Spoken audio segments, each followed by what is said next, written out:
Welcome to Discovery Class. Father's Day is just around the corner. So I thought I would do a lesson on Father's Day. Is that okay with you? We've all got dads, and our fathers have probably had a very strong influence on your personality. Many of you that are going to be listening to me are fathers. I wanted today, we'll pretend it's Father's Day, and that's been set aside so that we can honor dads in our lives. I want to ask you the question, what impact did your father have on you? I ran across an article that spoke of fathers. Let me read it to you. It's entitled, "The Meanest Father in the World." When other children had donuts and candy for breakfast, we had to have porridge and eggs and toast. When our friends had Pepsi and Twinkies for lunch at school, we had to have sandwiches and milk. Our evening meals were terrible. My dad made me eat parsnips, carrots, and peas, and he said they were good for me. All my friends had fries and nuggets. He insisted on knowing who our friends were and what we were doing with them. If he said we could go out for an hour with our friends, we only went out for an hour, and then we had to come home. My dad had the nerve to break the child labor laws. He made us do chores, wash the dishes, make the beds, vacuum the floors, take out the garbage, do the laundry, learn to cook. He treated us like convicts in prison. We had to tell the truth, the whole truth, and nothing but the truth. I think my dad stayed awake all night, coming up with new things for me to do. By the time I became a teenager, I think he could read my mind. When all my pals were dating at 12 and 13 years of age, we couldn't date until we were 16. He didn't just let our friends honk the horn when they drove up. Oh no. They had to come up to the door so that he could meet them. Because of our dad, we missed out on a lot of things that other kids experienced. We were never caught for shoplifting, vandalizing others' property, and never being arrested for a crime. It was all his fault. We were never caught smoking, staying out all night, or millions of other things that kids used to enjoy and do. Sundays were reserved for church. We never missed one. We knew better than to ask if we could spend the night with our friend on Saturday. Now that we've grown up, we've left the house, and we're educated, we're honest, and we're God-fearing, we're now doing our best to be mean parents, just like our dad was. And I think that's what's wrong with the world today. We don't just get enough mean dads anymore. Jesus taught, especially me, a little bit about being a dad and how to raise our children. What he taught me could be found in one of the Gospels. It was the Gospel of John.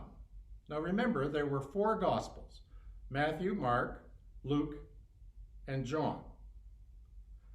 The first 3 Gospels were highlighted by Jesus' parables. They were stories that he told. A sower went forth to sow. A man was going from Jerusalem to Jericho, and he fell among thieves. You know what I mean. When you come to the Gospel of John, John doesn't use any parables. What he does in his Gospels, he speaks about Jesus' character and my character. And when you really study it, it's an amazing little piece there because he uses 20 I ams. And there are only 21 chapters in John, but these phrases, I am, appear over 20 times. Let me give you an example. I'm the bread of life, John 6. I am the light of the world, John 8. I am the resurrection and the life, John 11. I am the way, the truth, and the life, John 14.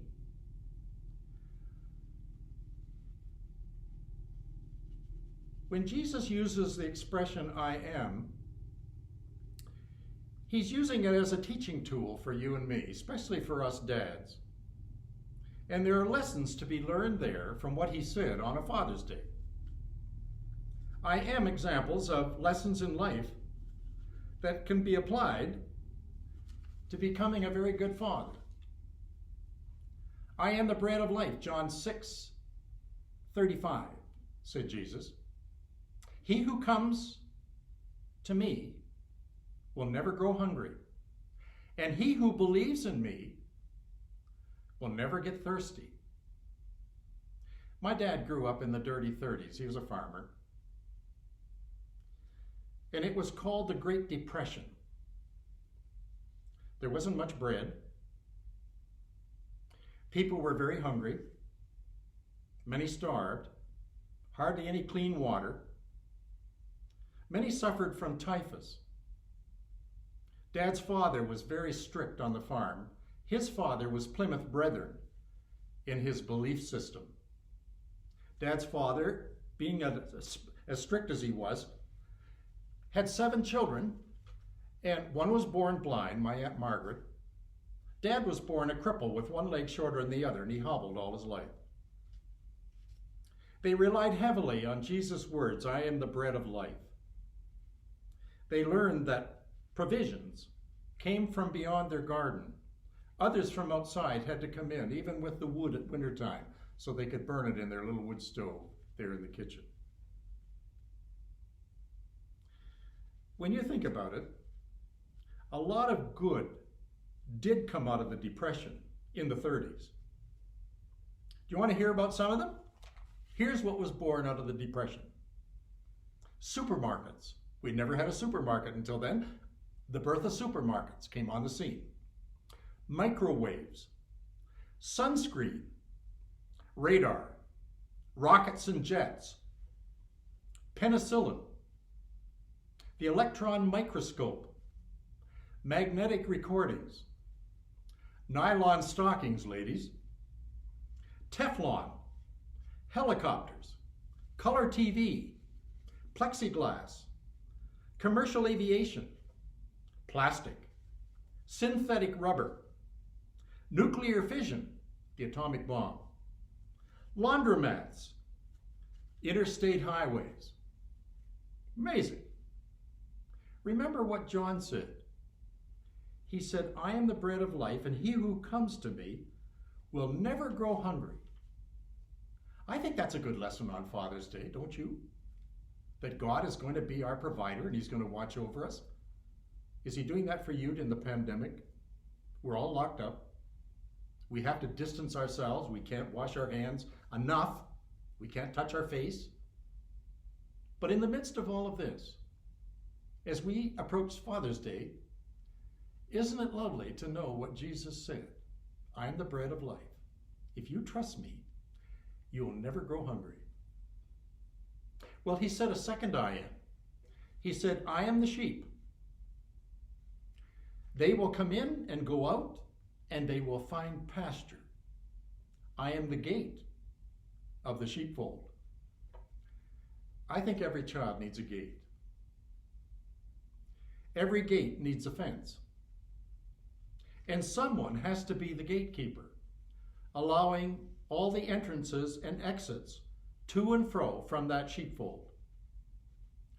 Do you know when a child is happiest? Do you know when they're the safest? It's when they're in the fold of their father, and their father is their gatekeeper. I saw the strangest thing this week. I was out for a walk, and I do a lot of walking during this pandemic. I'm up early in the morning, and I'll walk the alleys out where we live. There's nobody up. Just myself, the Lord, and the birds. That's all that's there. Well, one afternoon, I decided to walk one of the trails. So I walked up the trail, and coming down the trail was a mother with her little 3-year-old daughter on her shoulder. She was holding on to her daughter's ankle, and in her other arm, she had the leash of their dog. Now, I gave them lots of room. I moved away back off the trail and stood beside a tree. And the little girl, she stared at me and gave me the most beautiful smile. And I said to her, "Are you having fun?" And she smiled, "Yes." "Are you riding on Mommy's shoulders?" "Yes." And then I said to her, "Do you think I could walk with you? And I'll ride on your doggy." Well, her countenance changed and she looked at me and she said, "No." I said, "Why not?" She said, "Because you're fat." And I looked at myself and said, well, she's right. But this little girl was in control of her little life because she knew, riding on her mom's shoulders, she was safe. She knew that her mother had her arm and her hand around her little foot. She wasn't going to fall off. And then Mama also had in her hand the leash of her dog, and it was walking along, and they were happy. And she also knew that if there was an intruder come into her life like me and woke up her life and said, "Can I go for a walk with you and ride on your dog?" No. Why not? Because you're too fat. Do you know that little girl is going to go places? Because she knew the one that loved her, and she also knew who was maybe an intruder, like I was, and I sort of interrupted her life. And you know, that's a beautiful story of a child, because that's the way we all are, isn't it? Jesus said, "I'm the gate of your sheepfold." Intruders can't come in because I won't let them in. I'm going to be in the control. I think that's a good dad. I think a father, when he can become the gate, and he can let the introductions of people in and out of the children's life, I think that's very important. Don't lose that. Sometimes we have to, as grandfathers, do the same thing. Don't be too hard on the grandchildren when they come and visit you and be critical. Be a good gatekeeper. They may look at you and think you're old. They may even think you're fat. But don't let that change your attitude towards the child, because that child's going to love you, Grandpa, if you be the gatekeeper, the one that she trusts and he trusts. Well, there's a third thing of the I ams that I want to share with you.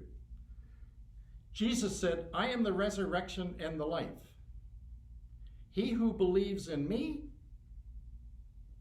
will never die." I am the resurrection and the life, said Jesus.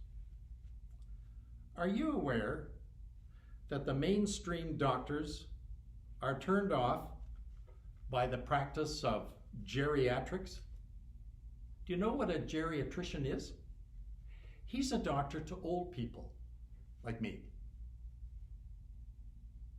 Who wants to be a doctor to old people when you can be a doctor to mothers with new babies?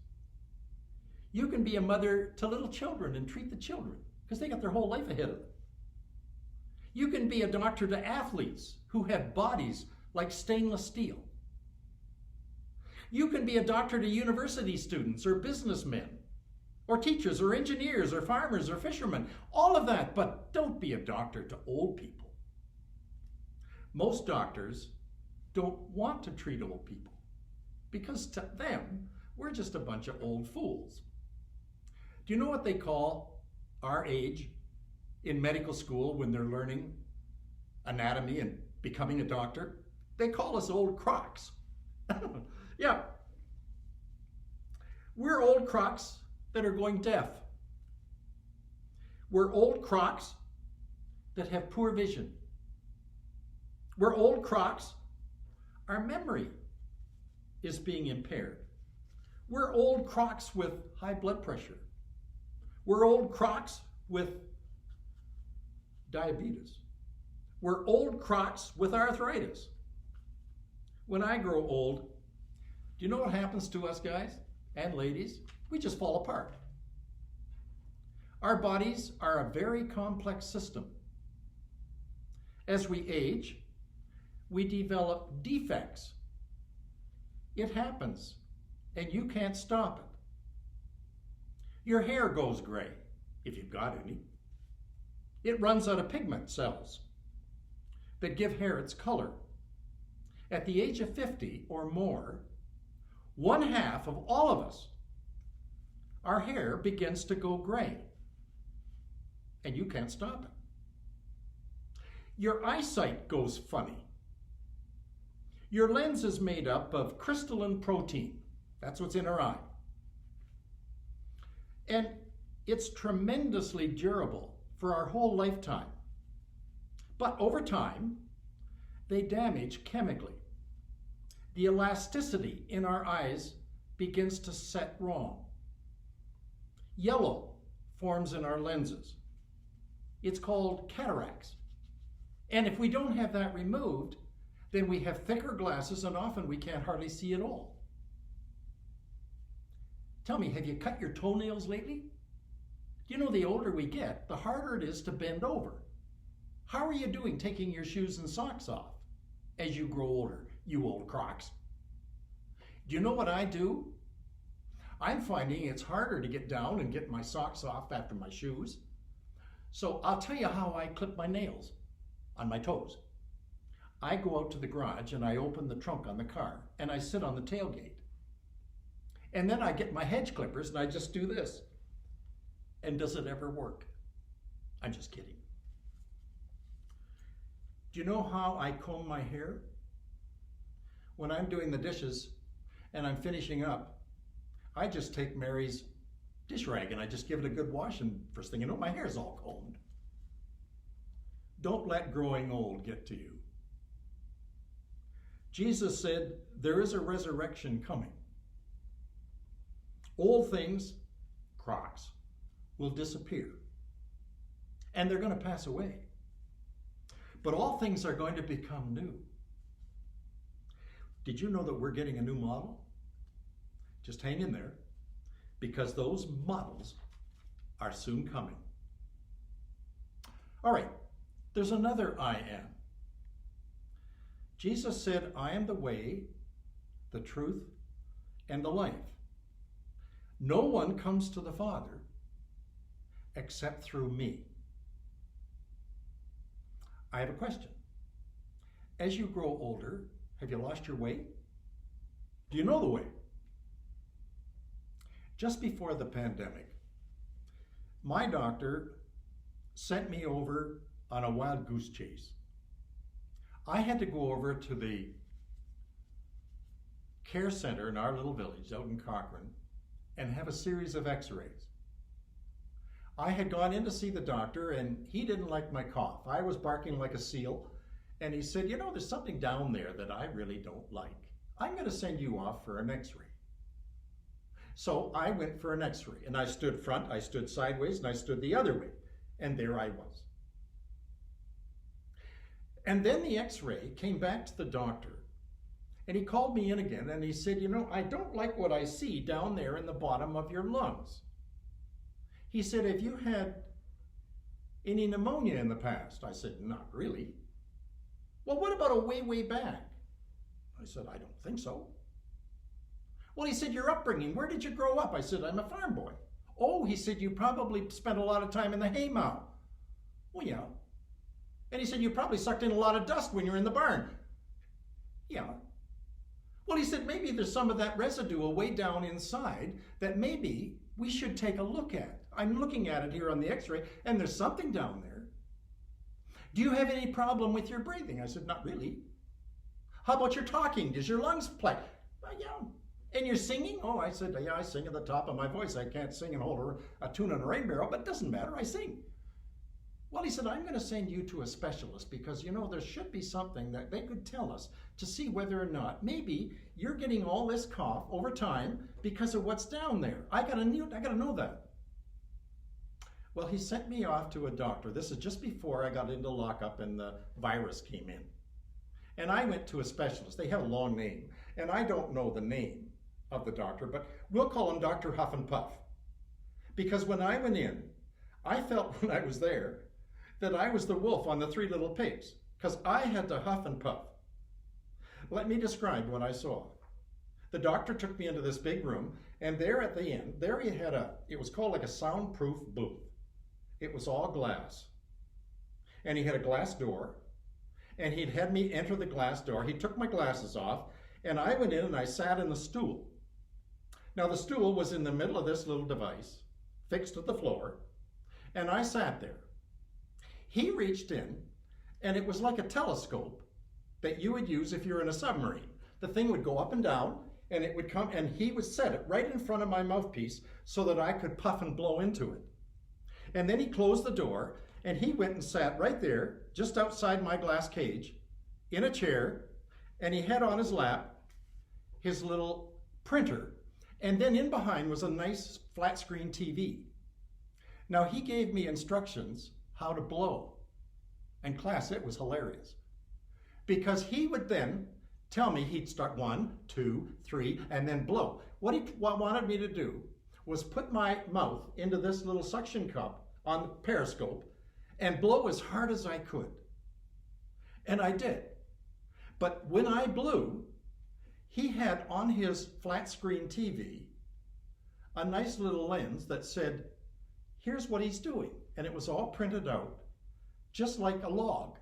And if I blew hard, it went up, and then he told me, hold it, hold it, hold it, hold it, hold it, and down it would go, and then it would level off.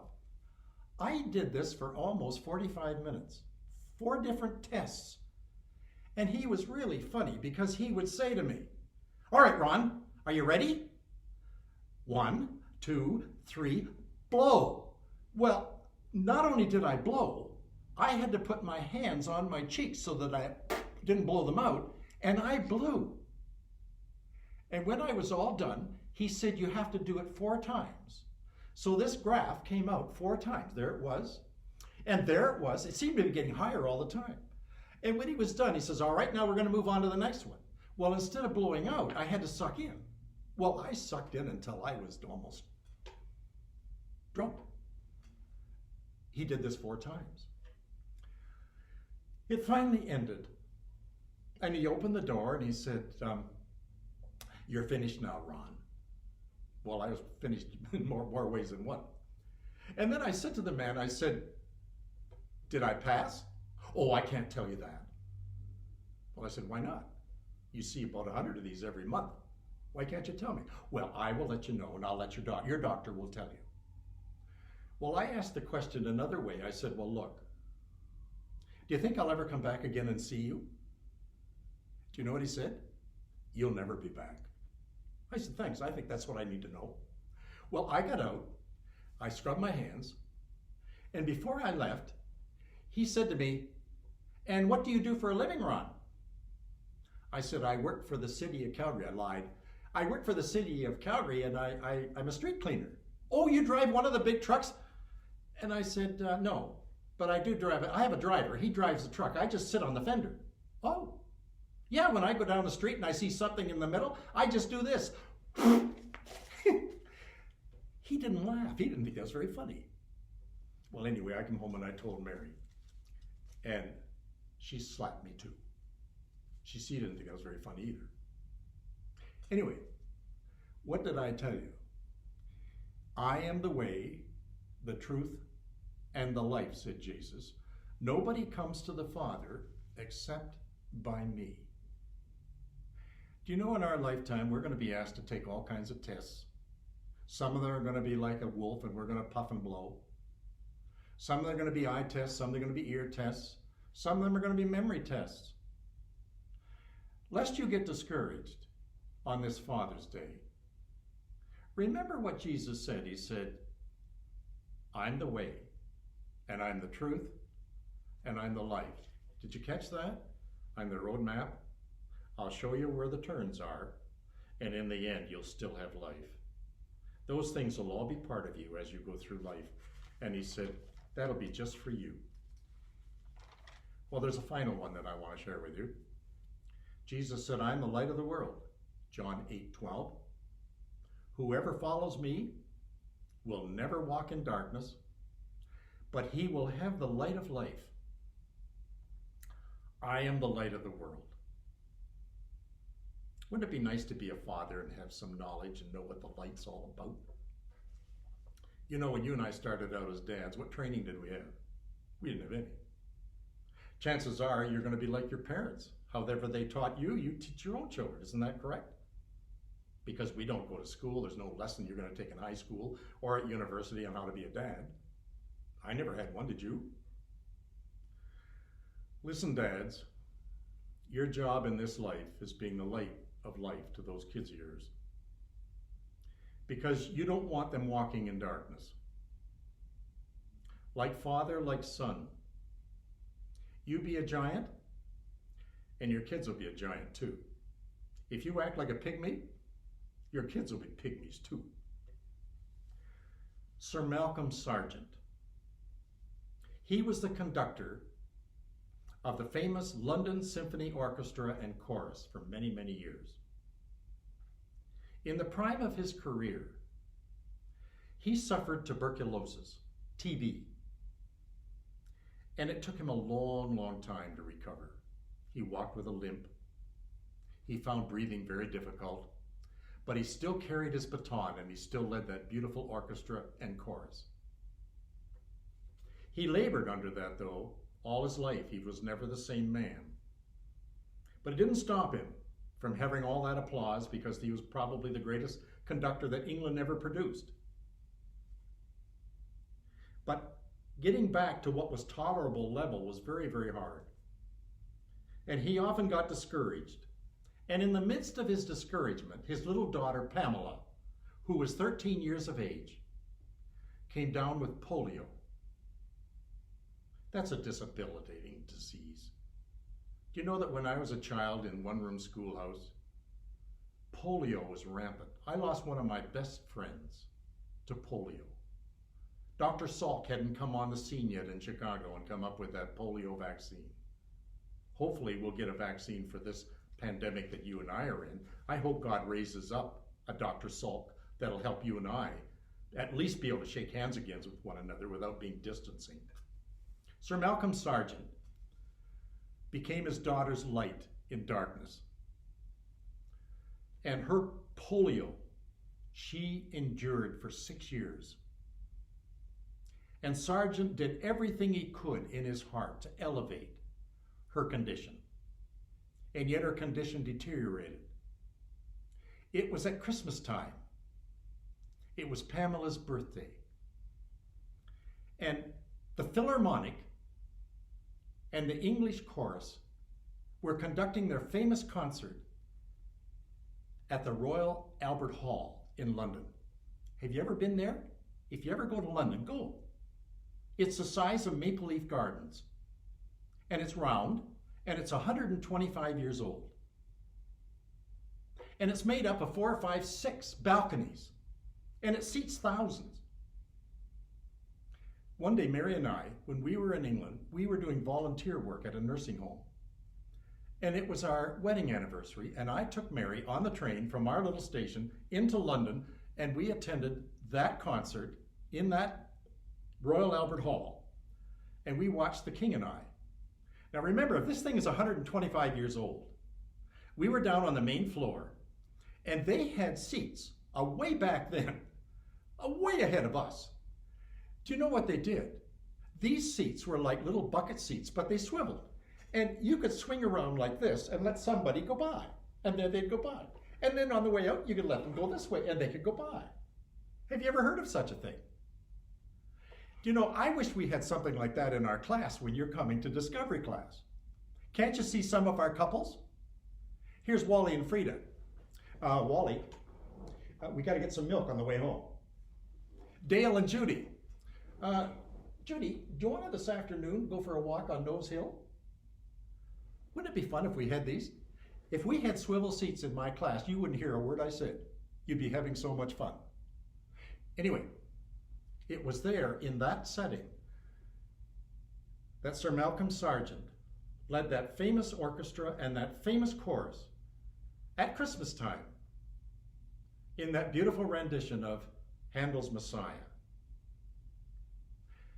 just before the opening curtain,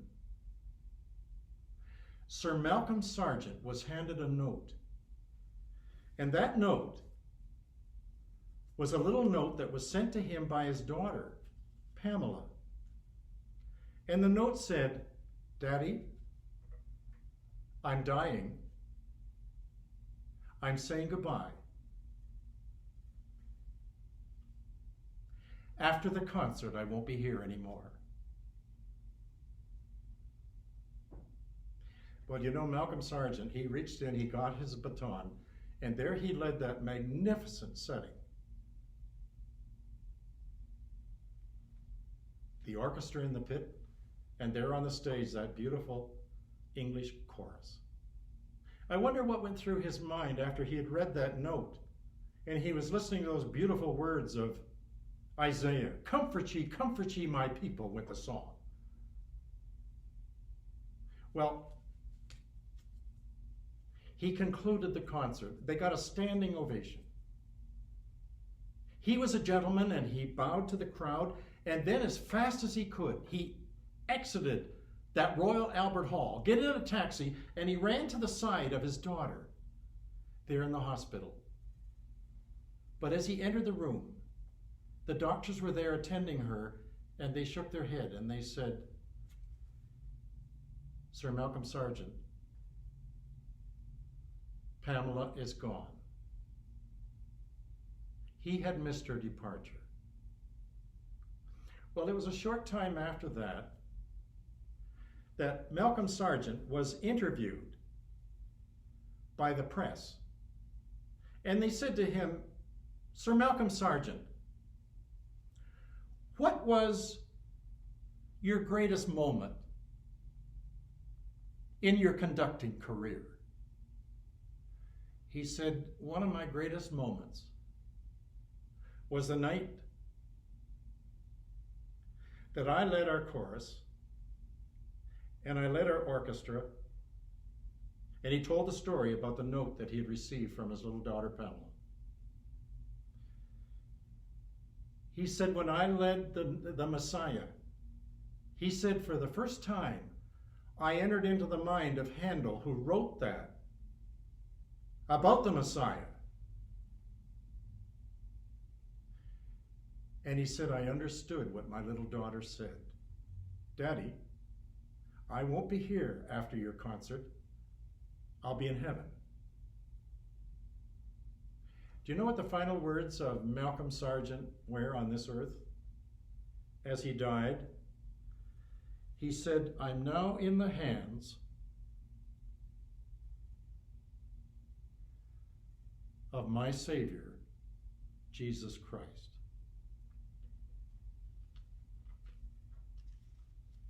In other words, those words that he had received, "I am the light of the world.